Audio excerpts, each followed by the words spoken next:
కోట గ్రామ పంచాయతీలో 23 దుకాణాలకు హైకోర్టు ఉత్తర్వుల మేరకు వేలం పాటలు నిర్వహించాలి. బీజేపీ నాయకులు పనబాక కోటేశ్వరరావు కోట ఆర్టీసీ బస్టాండ్ ముందు వైపు ఉన్న కోట గ్రామ పంచాయతీకి చెందిన 23 దుకాణాలకు అద్దెలకు సంబంధించి వేలం పాటలు నిర్వహించాలని ఇటీవల హైకోర్టు ఆదేశించిందని, కానీ రాజకీయ జోక్యం కారణంగా వేలం పాటలు నిర్వహించే విషయంలో సంబంధిత అధికారులు ఎందుకు మౌనంగా ఉన్నారో అర్థం కావడం లేదని బీజేపీ రాష్ట్ర కార్యవర్గ సభ్యులు పనబాక కోటేశ్వరరావు పేర్కొన్నారు. శుక్రవారం ఆయన కోర్టులో ఆయన మాట్లాడుతూ హైకోర్టు ఉత్తర్వుల మేరకు వేలం పాటలు నిర్వహించాలని డిమాండ్ చేశారు. రాజకీయ కారణాల వల్ల పంచాయతీకి చెందిన దుకాణాలకు నెల నెల లక్షలాది రూపాయలు ఆదాయం వచ్చే అవకాశం ఉండగా ప్రస్తుతం దుకాణాలకు సంబంధించిన నిజదారులు 8,000 నుంచి 10,000 రూపాయల వరకు చెల్లిస్తూ ఇతర వ్యాపారస్తులకు 20,000, 25,000, 50,000 రూపాయల వరకు సబ్ లీజులకు ఇస్తున్నారని కోటేశ్వరరావు ఆరోపించారు. హైకోర్టు ఉత్తర్వులను అమలు పరచకుండా గ్రామ పంచాయతీ అధికారులు డిఎల్పీఓ, డిపిఓలు మౌనం నిర్వహించడంలో అర్థం లేదన్నారు. కనుక జిల్లా కలెక్టర్ వారు తక్షణం జోక్యం చేసుకుని వేలం పాటలు నిర్వహించేలా చర్యలు తీసుకోవాలన్నారు. భారతీయ జనతా పార్టీ రాష్ట్ర కార్యవర్గ సభ్యుడిగా పనిచేస్తున్నా మాది కోట మండలం హెడ్ క్వార్టర్లో ఉన్నటువంటి పంచాయతీకి సంబంధించిన ఆర్టీసీ దగ్గర ఉన్నటువంటి ఆర్టీసీ బస్టాండ్ దగ్గర ఉన్నటువంటి పంచాయతీ కోర్టులని అనేక సంవత్సరాలుగా కోర్టులో నడుస్తూ ఉంది.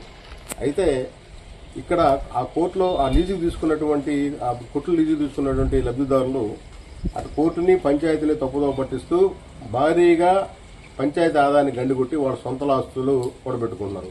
తక్కువ లీజుకి వాళ్ళు ఆ కొట్లు రెంట్కి తీసుకోవడం, ఎక్కువ రేటుకి వాళ్ళు ఇతరులకు వాళ్ళకి అవసరం లేకుండా కొట్లు పాడుకొని తక్కువ రేటుకి పాడుకొని ఎక్కువ రేట్లకి వాళ్ళు ఇతరులకు ఇచ్చి వ్యాపారం చేసుకుని వాళ్ళ ఆదాయాలు సంపాదించుకున్నారు. వాళ్ళ సొంత కొట్లలో మాత్రం వాళ్ళు ఇంకా ఎక్కువ కొట్లకు పెట్టుకున్నారు. అదే అందువల్ల మొన్న దాని మీద అనేక సంవత్సరాల నుంచి కోర్టులు నడుస్తున్నప్పటికీ 6వ తేదీన మన గౌరవ న్యాయస్థానం హైకోర్టు వారు ఒక ఉత్తర్వు జారీ చేయనుంది. దాని ప్రకారం పబ్లిక్ ఆప్షన్ పెట్టి పబ్లిక్ గా ఏలంపాటు పెట్టి దాని మీద రేటు నిర్ణయించాలని చెప్పి గౌరవ హైకోర్టు వారు సూచించడం జరిగింది. సుమోటోగా కేసు సేకరించి దీనివల్ల ఏంటంటే హైకోర్టు వారు చెప్పినట్లుగా పబ్లిక్ హీరింగ్ పెట్టి పబ్లిక్ విచారణ పెట్టి ఏలంపాటు పెట్టి వేలంపాట్లో ఎవరు అధికంగా పాడుకుంటే వాళ్ళకి ఆ రూములు కేటాయించడం వల్ల అధిక మొత్తంలో పంచాయతీకి లాభం అవుతుంది. అదేవిధంగా కోట మండలం పంచాయతీ అభివృద్ధి చెందేదానికి దోహదపడతా ఉంది. ఈ పనికిమాల ఈ గూడుపుటైన రాజకీయాల వల్ల వాళ్ళు ఆ వర్గం ఈ వర్గం ఆ వర్గం ఈ వర్గం అంటూ వాళ్ళు మెయింటెనెన్స్ సరిపోతుంది, కానీ పంచాయతీ గండి కొడుతున్నారు.